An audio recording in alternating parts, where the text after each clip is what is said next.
am Governor John Rolle from the Central Bank of the Bahamas, and welcome to our 5th edition of Harbourside Chats with the Governor. These Harbourside Chats are intended to provide public education and outreach as part of our 50th anniversary of celebrations. And today, a very special topic, we're talking about the International Monetary Fund and the IMF's engagement with small developing countries like the Bahamas. And for our conversation, I'm very pleased to have with me Ms. Swarnali Hannan, who is a Senior Economist in the Western Hemisphere Department of the IMF. And she is the head of the mission team that is in the Bahamas for the Bahamas' Article 4 consultation mission. We'll talk a little bit later about exactly what Article 4 consultation means. Prior to her current assignment, she worked in the IMF's research department and for a while in one of the policy development areas, the strategy policy and review division of the IMF, and the European Department of the Fund, which is another area where they focus on groups of countries. She has done research on many areas, emerging markets, foreign exchange, and fixed income. So this is a very unique opportunity to get first-hand information on the IMF and its relationship with its members. So thank you very much for accepting my invitation.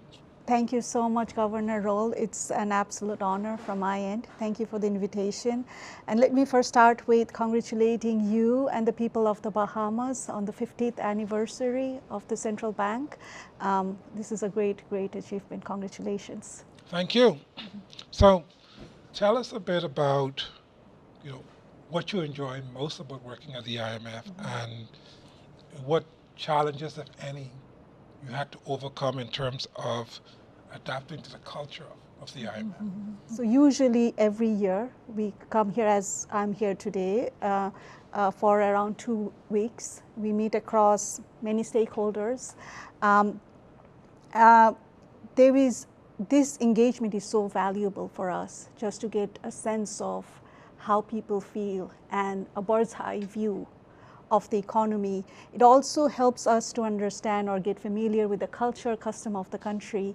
I think that's kind of, for me, the greatest joy and privilege to be able to visit so many countries across very, very different. You see that they are very diverse, but at the same time, there are commonalities as well. That's definitely the greatest joy, as I mentioned. The flip side of it is, of course, when you talk about the challenges, is I'm a working parent. I have 2 kids. And as with many other members of the fund team, being out of home for 2 weeks plus has its own challenges, right? It's an emotional drive, right, to leave your kids. I started traveling, for example, the first time on mission when my eldest, my daughter, was a bit above 6 months. So you can imagine the emotional drive. So I would say, of course, that's the flip side of it is, and it's just not for me, for a lot of fund colleagues, right? Because you're away from home for a significant period of time. So this is work, and they know where you are, and sometimes they may be in places where you can have good rest and relaxation in a good way, and in other cases you probably have to be more focused on personal safety concerns. How do you come to some place like the Bahamas to work and not give the impression to them that you're only having a good time? I think the schedule tells it all, because I always try to, wherever I go, try to make a point to talk to my kids every day once. And sometimes you think with the time difference, the good thing, it should work. But then sometimes they see that their mother is busy till very late, because we also have actually often internal meetings. So they know that I've been working hard. Having said that, of course, they were very excited that I'm coming here, and if I may say, jealous that I've come here before them, because they know a lot about the Bahamas. So they are excited. They're excited. Are any of those past missions relevant in terms of helping you prepare for a country like the Bahamas? Absolutely, absolutely. I think, I mean, each gives you one expertise, which adds, and especially as the mission chief, it really adds. I think for the Mexico or Brazil, the analytical skills and how you merge it with policy. Research department, I was there, which really helped me to see the analytical side. I was in strategy review and policy department before, which gave me a very good sense of, again, now here, the bird's eye view of the fund, how policies work, and they all help. Recently, I also did St. Lucia, which is, again, it helped her a lot with this assignment. I'm from Bangladesh. I was raised there. I think that also really helps me with all the assignments to see a lot of the issues, for example, social support, targeted social support. These sort of issues I have witnessed while I was growing up, even before I knew economics. And then subsequent training actually helped me to merge the life experience with my knowledge, the more formal training. One thing to note here is that while all these countries give you valuable experiences, they're also very different, and it is important to acknowledge the differences and always go with the country with knowing that you have the expertise, but also be open to knowing that there are differences. Each country has its own challenge. On your first mission, do the objectives of that mission look different for you than your subsequent missions? The objective, I would say, is the same for each mission, but of course, the first time you come, we actually also come with prep notes from our previous colleagues, so we have a good understanding of what's happening. But yes, I mean, sometimes also bear in mind the subsequent visits, it could be different because the country might be going through a different cycle than the first visit. So it is also a function of where the country is in the economic cycle. But yes, absolutely, like the first time you meet, it's always nice to kind of get the first view of people across a range of stakeholders. We meet not only Ministry of Finance and Central Bank, but we also meet other ministries. We try to meet other stakeholders, development partners. So that is extremely useful. What are the arrangements, the operational arrangements for the IMF looks like when we talk about the IMF supporting its members? The first one would be to offer research and policy advice. And here again, there are two parts. As we just talked, there are functional departments. For example, our research department produces a lot of reports, the World Economic Outlook, for example, which has a more global view. But within each area, what we call area department, right? I'm from Western Hemisphere Department, we have regional reports. And then if you take it one step further, I'm here for a country mission, right? About what we call a bilateral surveillance. And the idea is actually really to merge all that information along with country-specific knowledge that I have on the Bahamas.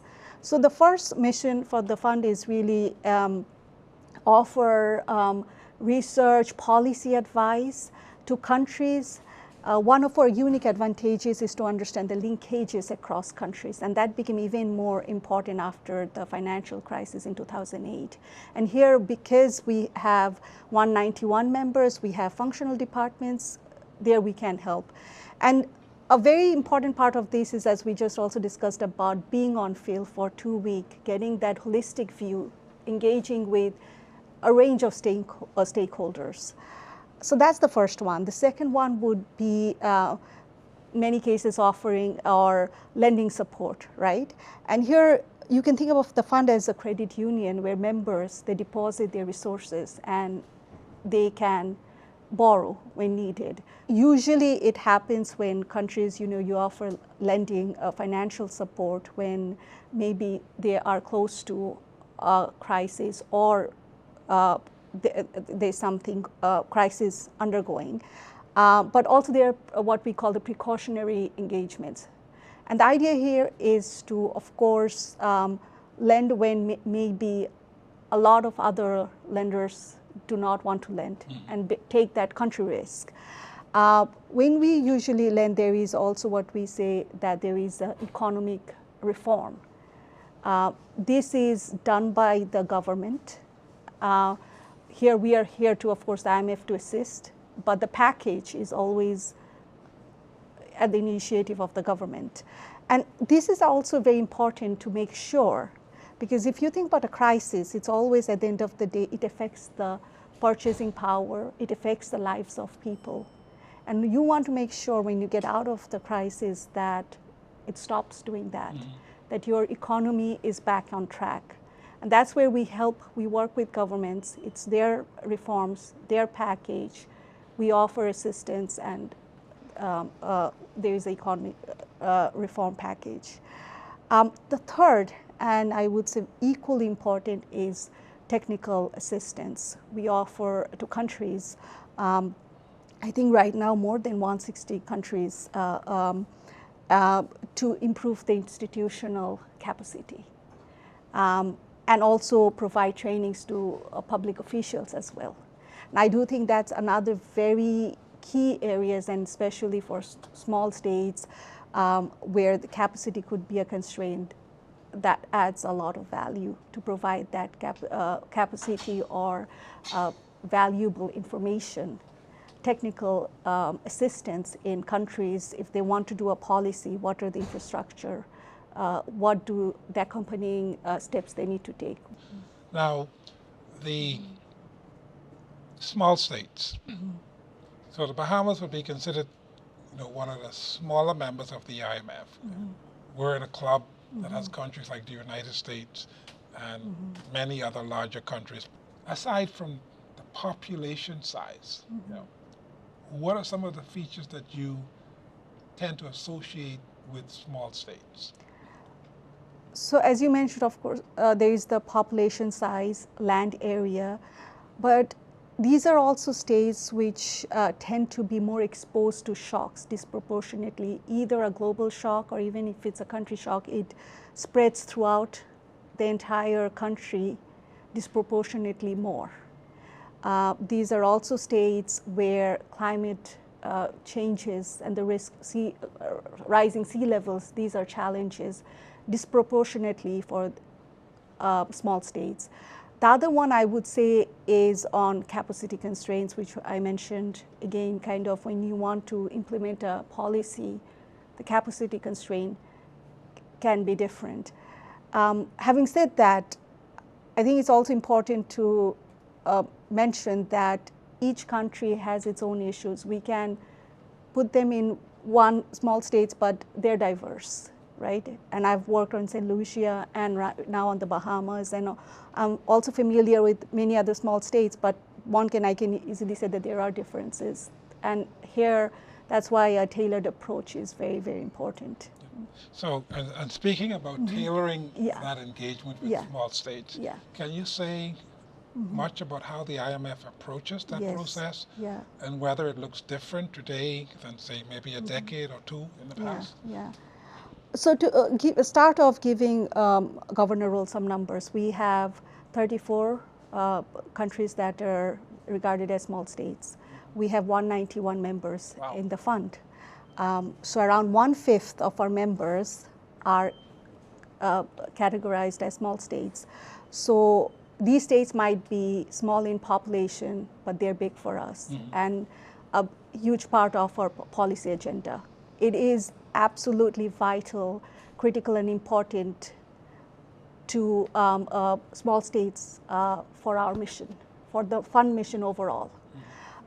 Here we have, as you also alluded, of course, fund in more recent years have taken many steps, but the idea is to have tailored approach, knowing that, as I just discussed, that small states can have some unique features. Even within small states, each state can have its unique feature. Recognition of that, recognition of providing tailored policy advice. We have a regional training center, for example, CARTIC, which is the Caribbean. Yes, so those sort of arrangements really help because these are experts, but they also know the region. We have stepped up also our engagement with development partners. The other place where we have stepped up is having high-level policy discussions as well as in-depth technical discussions across a range of stakeholders. For example, in December, we have the Caribbean Forum, right? So I think that's really those sort of where we get key policymakers. Our MDs will join that forum. So from our side, we have all the important people. We try to accumulate all the important people within the region to have a policy dialogue, then which percolates for our work. How is your surveillance work intended to help small states?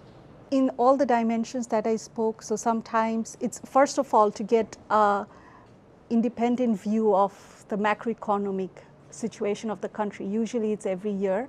And one place where there's an advantage is maybe these countries are not necessarily covered in other in private sector financial market reports or other reports where the fund covers. So there is one unique assessment or how the macroeconomy is doing, and that's every year, right? Sometimes it's also through capacity, if a country is going through an important policy change, to understand the effect.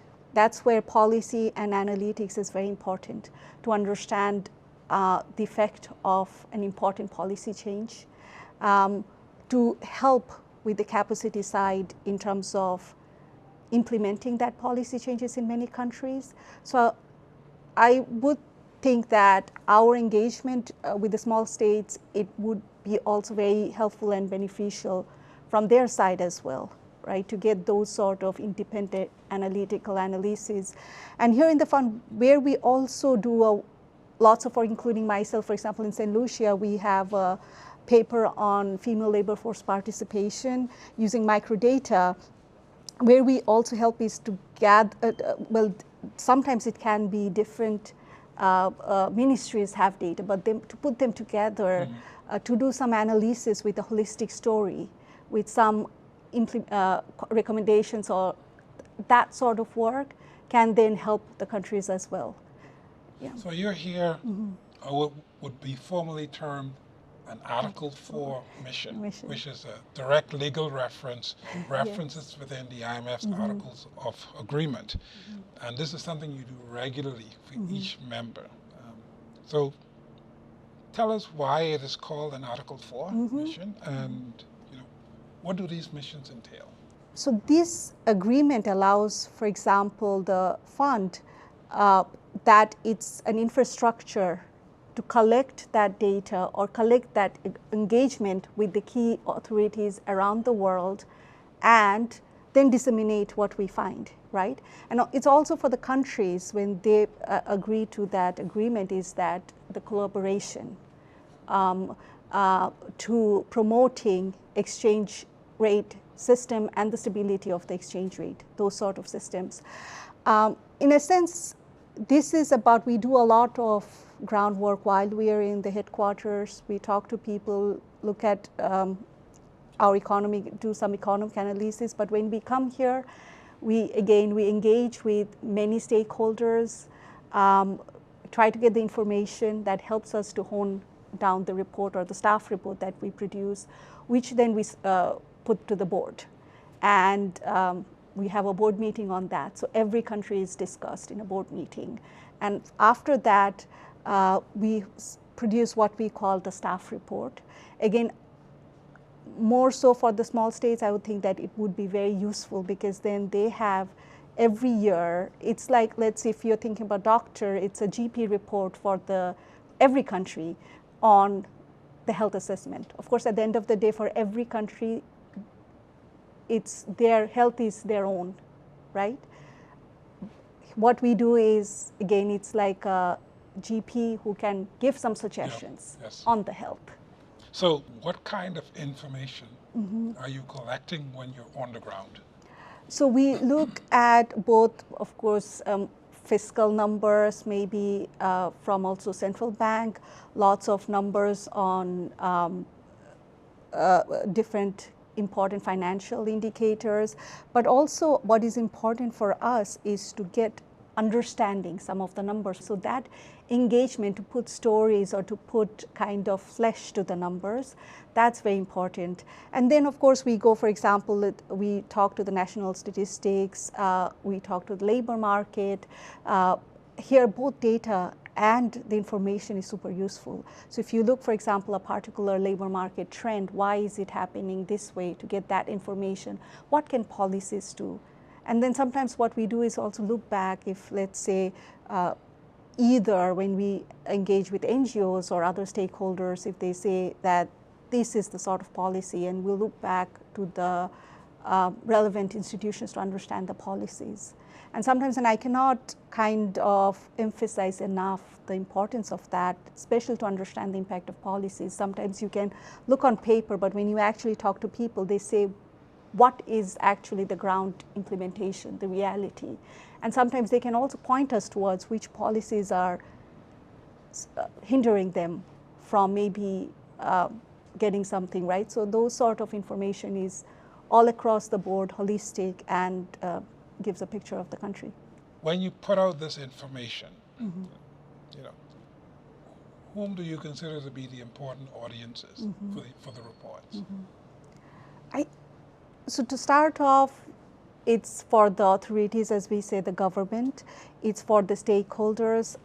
It's an important input for the financial markets, I would say, too. But it's broader than that. It's also for the people of the country. I know as a grad student, I was looking at these IMF reports when I was studying. And it's just not because I was doing economics, but also when, let's say, when I was in Bangladesh, I took notes. Sometimes you look in the news what the IMF have said. So it is for the people of the country. What can you say about the IMF's latest assessment for the global economy in terms of inflation, growth, and those other high-level trends? I think it's safe to say for global inflation, by and large, the battle has been won.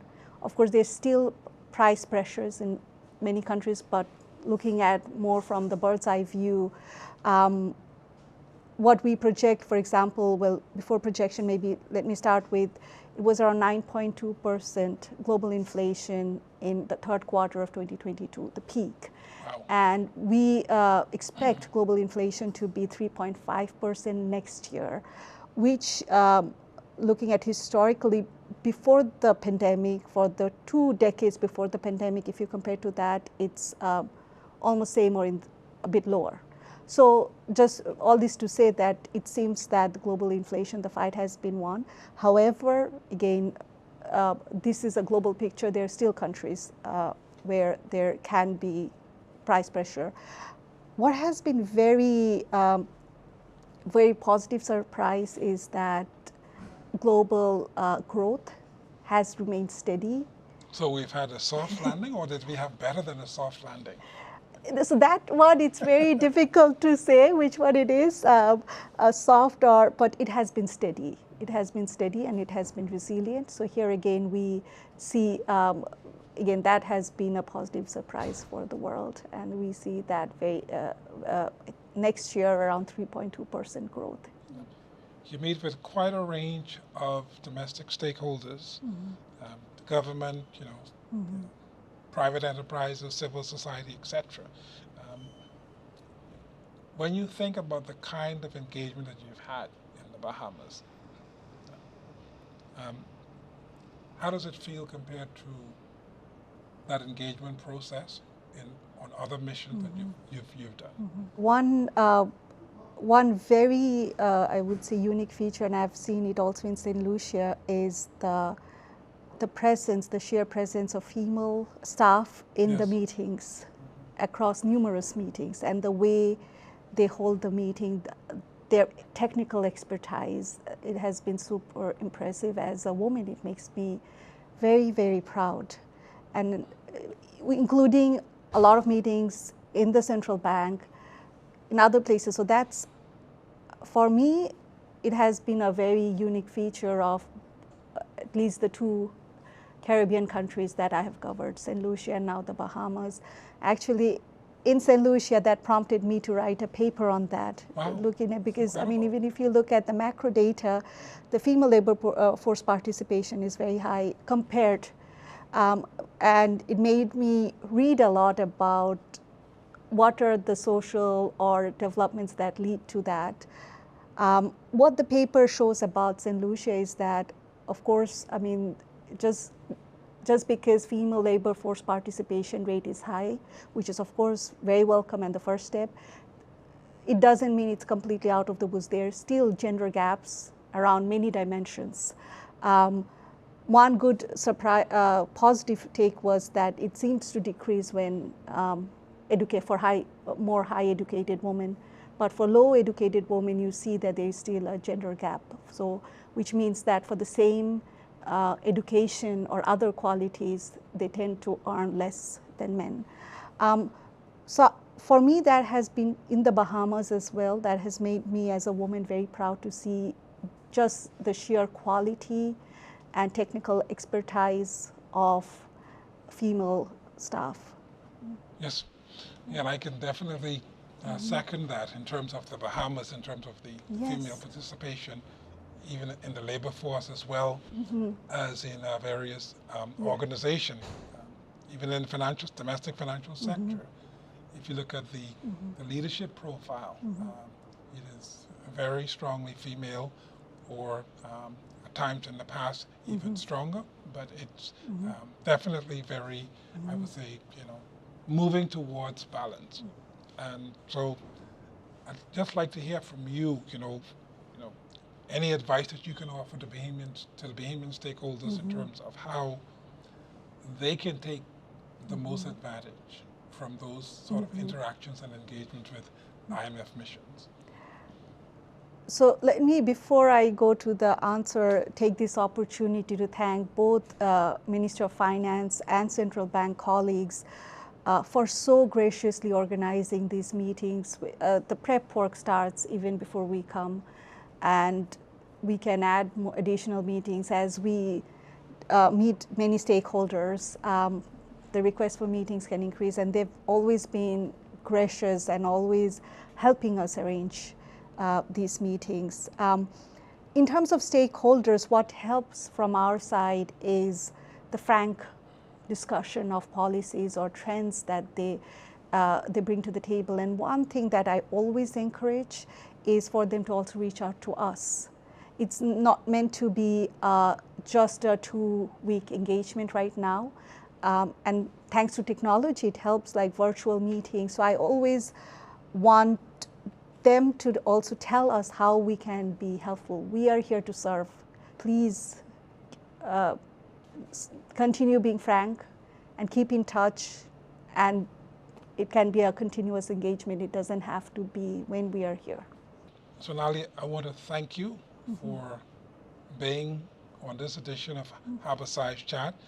I believe that our listening audience and viewing audience would have gotten a really good and expanded appreciation for what the IMF does and how it engages with small countries. It's been an absolute pleasure. Thank you for the invite, Governor Rolle. Again, ladies and gentlemen, let me thank you for joining us on this 5th edition of Harbourside Chat. You can follow us on our social media page, and you can watch and listen to these episodes. If you have any comments or questions, please write to us at our email address. So thank you for joining and listening, and I hope that you will join us on future episodes.